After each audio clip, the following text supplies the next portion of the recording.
Karibu. Mzozo umeibuka kati ya serikali ya kaunti ya Nairobi na kampuni ya kusambaza stima ya Kenya Power. Maafisa wa kaunti hiyo asubuhi walimwaga taka na kuegesha magari ya kubeba taka nje ya lango la makao makuu ya Kenya Power baada ya kampuni hiyo kukata huduma za umeme wakidai deni la shilingi bilioni 4.8.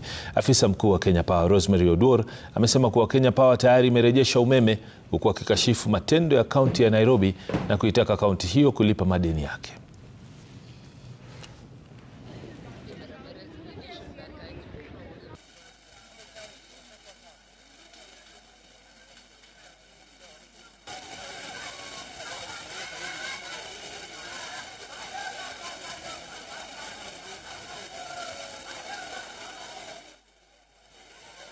Nairobi City County over time has continued to raise issue with their bills, and we have had discussions. Over the last 2 years, we went to a process together with them to look at their dispute. And our team, together with their team, went out to verify the supplies, to verify the bills, and the process is just near completion. So we had an arrangement with them. We agreed at the end of last year. We sat together and we agreed that the bills that have been reconciled so far, they would start paying. They made a commitment that they would start paying from the month of November. But since that time, they have not met their end of their bargain. We have written reminders to them without response. And last week, we went ahead and disabled the supply at their installations because of unpaid bills. Afisa mmoja wa polisi kutoka Kenya ameaga dunia nchini Haiti kwenye operation. Naam, naarifiwa kwamba tusikize kwanza kauli kutoka Kenya Power kuhusiana na mzozo hapo awali, alafu tutakupeleka kwenye taarifa ambapo afisa wa polisi kutoka Kenya amefariki. On the cables of Kenya Power. If you look at every Kenya Power line, you will find orange and blue and green cables. Those are not power cables. Those are internet cables, and they are charging for that. Therefore, they are engaged in commercial activity. And therefore, the argument that they are doing public service is not true. Let them pay what is owed to the county. The county needs that money to deliver services to Nairobians. We too are grappling with pending bills totaling to billions. How will we pay our pending bills and pay our suppliers if people like Kenya Power do not want to pay what is owed to us? So I just needed to clarify that the dispute has to do with way-leaves and way-leaves only, nothing else. Thank you. Yes. The two entities play a significant role in the country's contribution to the economy. And I'm wondering, have you assessed the impact of these disputes? Because many Kenyans are going to bear the brunt of this.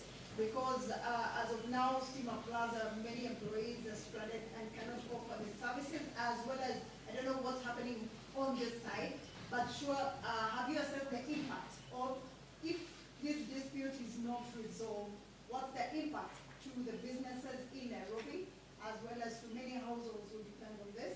And then number two, since both of you owe each other on your side, speaking from your side of the story, when are you going to pay your side of the debt? Or is it a matter of, if you pay, I will pay?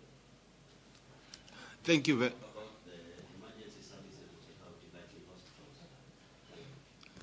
Thank you. Like you've rightfully said, we both of us offer essential services. As we take the position we've taken today, we do it knowingly that we have tried our best. And our best has been the number of letters we've written reaching out to KPLC that we have a round table over this issue.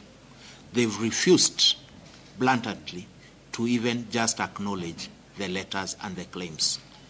That is not a person you can dialogue with. We remain open to dialogue as Nairobi City County government, but more so commitment to pay. On our end, we've made a commitment to them on what we owe them and have continuously, as late as this Friday, we've paid part of our money to reduce our debt.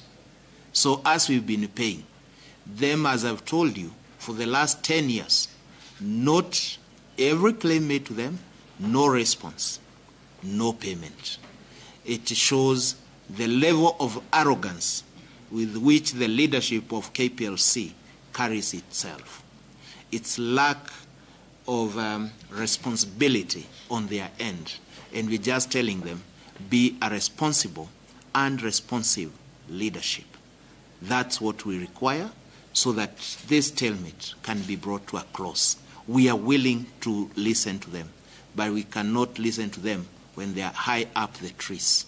They must come down. And on emergency services, on our end, the emergency services have not been affected. It is their local operations that we've affected. The comfort of living in well-manicured spaces, enjoying the services of our sewer lines, the services of our water, that is telling them they also shut us down once in a while.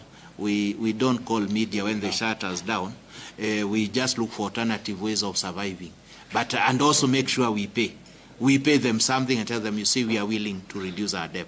Then they stand there on top of trees and cry foul.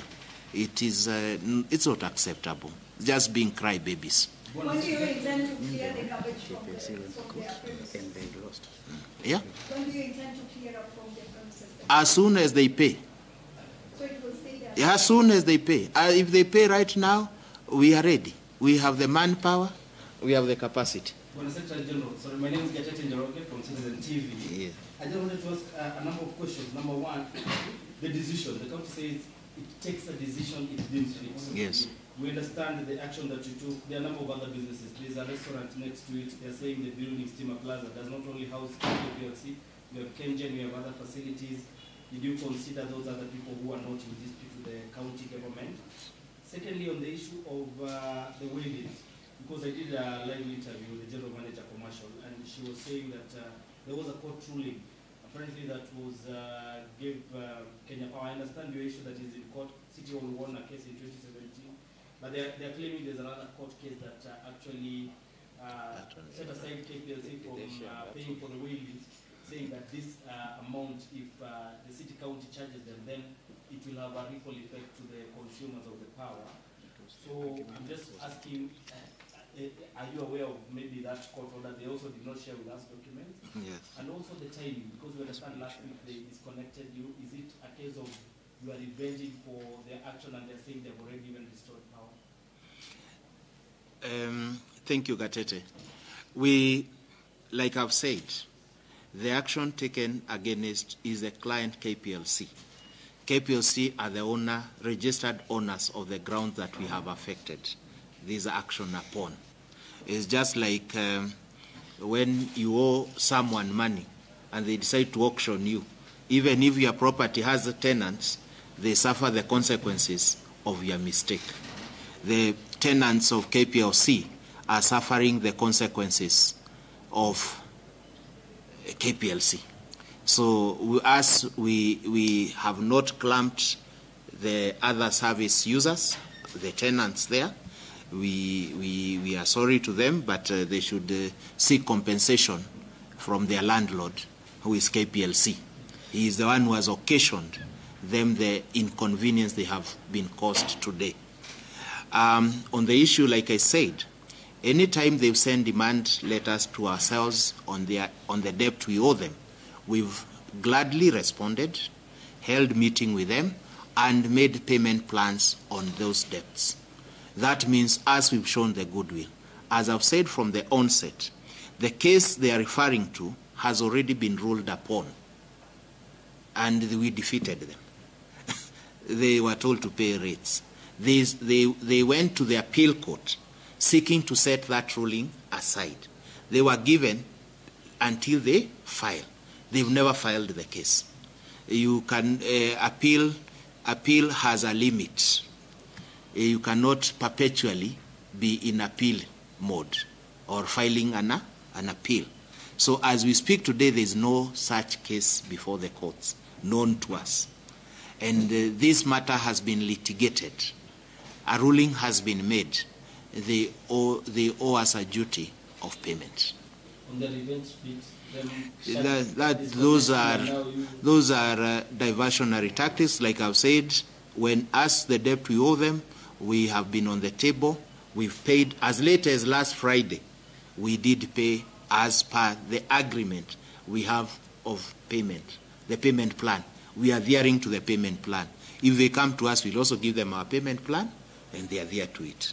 So it's not a revenge. It's just the mode of doing business. Yes. Question. My name is Bradley from Capital. You mentioned of there are payments that you've made in regards to as latest as Friday. Would you mind if you maybe tell us in terms of the exact amount that you paid? Because from their side they are saying you owe them a debt of 3 billion in terms of electricity. I will request my Waziri for Finance because he's here. He's the one who actually received the demands, and he's also the one who pays. And he has been following through the payment plan we have with them. Actually, I'm shocked today they talk of 3 billion. Well, I can confirm that there is no debt of 3 billion owed. It doesn't exist. I wish they could have supported it.